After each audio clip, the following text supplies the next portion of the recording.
এই ক্লাসে তোমাদের ষষ্ঠ শ্রেণীর যে সকল শিক্ষার্থী স্বাস্থ্য এবং সুরক্ষা পরীক্ষা দিবা তাদের ক্ষেত্রে আমাদের এখানে অলরেডি স্বাস্থ্য সুরক্ষা পরীক্ষাটি আজকে হয়ে গেল। তো আগামীকাল যারা স্বাস্থ্য সুরক্ষা পরীক্ষাটি দিবা তাদের জন্য একবার সম্পূর্ণ প্রশ্নপত্র এবং সম্পূর্ণ উত্তরপত্র সহ আজকের ভিডিও। তোমাদের শুরুতে আমি বলে দিতে চাই, দেখো এখানে আমাদের এখানে 6 থেকে 7টি স্কুলে এই স্বাস্থ্য এবং সুরক্ষার প্রশ্নটা একবারে হুবহু এসেছে। এর মানে এই নয় যে তোমাদেরও হুবহু আসতে পারে, আবার এর মানে এও নয় যে তোমাদেরও হুবহু না আসতে পারে। যদি এই প্রশ্নটি আসে তাহলে একবারে সম্পূর্ণভাবে হুবহু আসবে, আর না হলে এখানে 60 থেকে 70% হয়তো বা কমন পেয়ে যাবা। অথবা তোমরা এখান থেকে প্রশ্ন সম্পর্কিত একটি ধারণাও পেয়ে যাবা যে কোথা কোথা থেকে প্রশ্নগুলো এসেছে এবং খুব কি জটিল প্রশ্ন হয়েছে অন্যান্য জেলায়। তো দেখা যাক আমাদের জেলায় কেমন ধরনের প্রশ্ন করা হয়েছিল। সর্বপ্রথম তোমরা এখানে নৈবিত্তিক প্রশ্ন দেখতে পাচ্ছ এবং এই নৈবিত্তিক প্রশ্নের জন্য তোমরা পাবা হলো 15 মার্ক। প্রথম প্রশ্ন ছিল নিচের কোনটি আমাদের খাদ্য হজমে সহায়তা করে। সেক্ষেত্রে তোমাকে এখানে দেখো অপশন দেওয়া ছিল 4টে। তারপর বলা হয়েছে জাম্পিং জ্যাকের উপকারিতা কি। বিশ্ব স্বাস্থ্য সংস্থা অর্থাৎ হলো তোমার WHO এর মতে কত বছর পর্যন্ত বয়সকালকে বয়সন্ধিকাল হিসাবে গণনা করা হয়। সেক্ষেত্রে এটার উত্তর হবে 10 থেকে 19 বছর। এটা কিন্তু অনেক স্কুলেই আসছে। তারপর মানুষের অবসন্নতা সৃষ্টির জন্য দায়ী কোনটি। তারপর নিচের কোনটি আমাদের কাজ করার শক্তি যোগান দেয়। পরবর্তী যদি আমরা দেখি নিচের কোনটি ইনডোর গেম। ডায়াবেটিস রোগ প্রতিরোধের উপায় কি। নিরাপদ স্পর্শ আমার।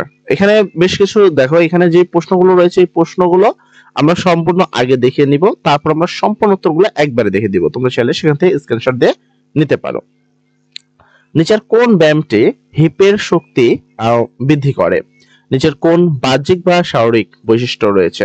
এখানে একটি রাজীব ও মেহরিমা নামের দুজন শিক্ষার্থী রয়েছে যাদের বিষয়ে একটি ছোট্ট অনুচ্ছেদ রয়েছে এবং সেখান থেকে তোমাকে পরবর্তী প্রশ্নের উত্তর দিতে হবে। প্রথম প্রশ্ন, রাজীবের শারীরিক পরিবর্তনের কারণ হতে পারে কি। এখানে সেটা হবে অবশ্যই বয়সন্ধিকাল। সেটা হবে হলো বয়সন্ধিকালের কারণে তার কিন্তু পরিবর্তনটি হয়েছে। তারপর মেহরিমা যে সময়কালে পা দিয়েছে তা হলো কি। তো সেখানে তোমাদের এখানে কি করতে হবে, আর সে বিষয়ে এখানে দেখো বলা হয়েছে গোসল করা যাবে না, কাজ করা যাবে না, মাংস খাওয়া নিষেধ, এটা এরকম কিছু না। আর নিয়মিত পুষ্টিকর খাবার খাওয়ার দরকার। খুবই সহজ টপিক থেকে প্রশ্ন করা হয়েছে।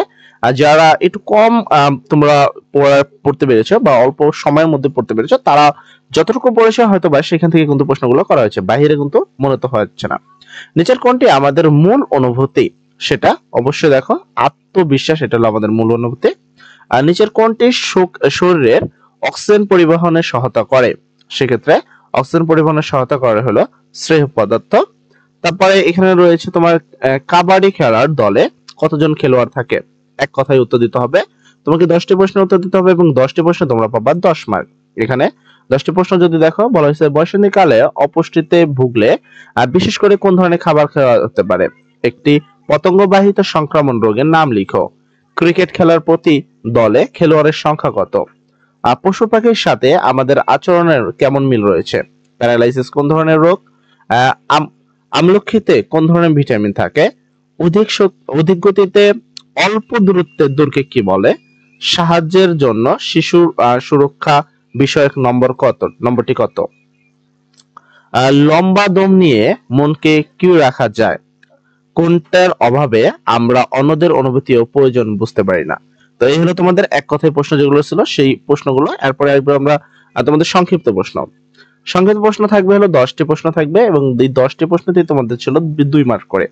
এবং মোটামুটি এই 10টি প্রশ্ন পড়লে আশা করি তোমাদের আর কোনো নতুন টপিকের উপরে প্রশ্ন পড়তে হবে না। এই প্রশ্নটা হুবহু না হলো এই টপিকটার উপরেই প্রশ্নটাকে হয়তো ঘুরিয়ে দিতে পারে তোমাদের ক্ষেত্রে। এখানে বলেছে ব্যক্তিগত সীমানার বাবল বলতে কি বোঝো ব্যাখ্যা করো। স্বাস্থ্য সুরক্ষার ডিমের কুসুমের উপকারিতা কি। তারপর এখানে বলেছে আমাদের জীবনের মূল অনুভূতিগুলো কি কি লিখো। বন্ধু মেলা উৎসব প্রিয় বন্ধু তৈরিতে কিভাবে ভূমিকা রাখে। বায়ু দূষণের ফলে কি ধরনের শারীরিক সমস্যার সৃষ্টি হতে পারে। তারপর এখানে বলা হয়েছে ক্লাস ক্যাপ্টেনের কোন কোন বৈশিষ্ট্য থাকা দরকার। বন্ধু হওয়ার শেষ পদক্ষেপ বা ধাপটি ব্যাখ্যা করো। মাটি দূষণের প্রভাব কি। অনুভূতি ও প্রয়োজনের কথা প্রকাশের খেয়াল রাখতে হয় এমন একটি বাক্যকে বিশ্লেষণ করো। বয়সন্ধিকালীন যে কোনো দুটি মানসিক পরিবর্তনকে ব্যাখ্যা করো।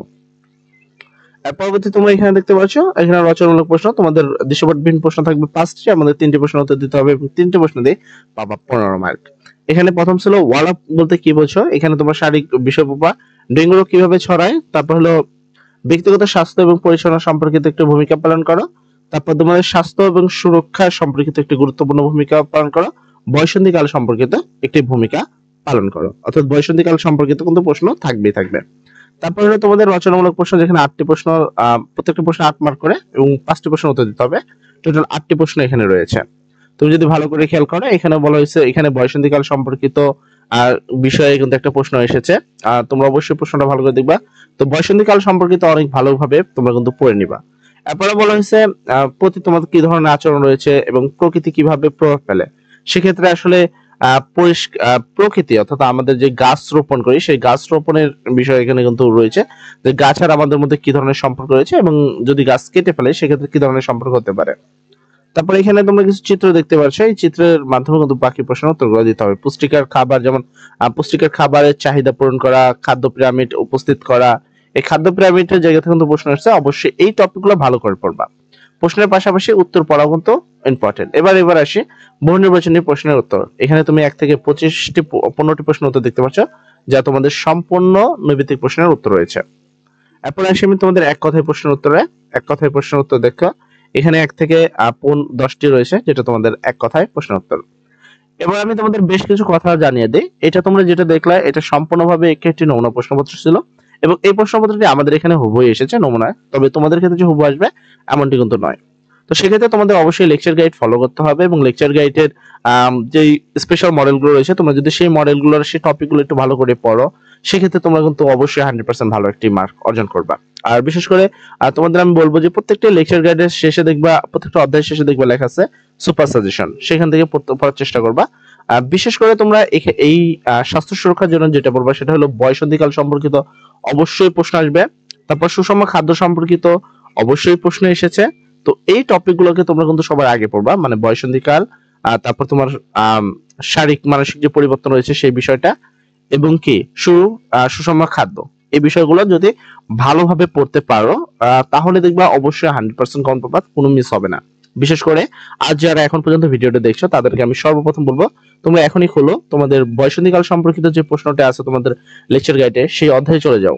বয়ঃসন্ধিকালের সেই অধ্যায়ে গিয়ে তোমরা সবগুলো প্রশ্ন পড়ে নাও। মোটামুটি তোমরা যদি সবগুলো প্রশ্ন পড়ো সেখান থেকে মোটামুটি 4 থেকে 5টা কমন পেয়ে যাবে একবার 100% সৃজনশীল সহ।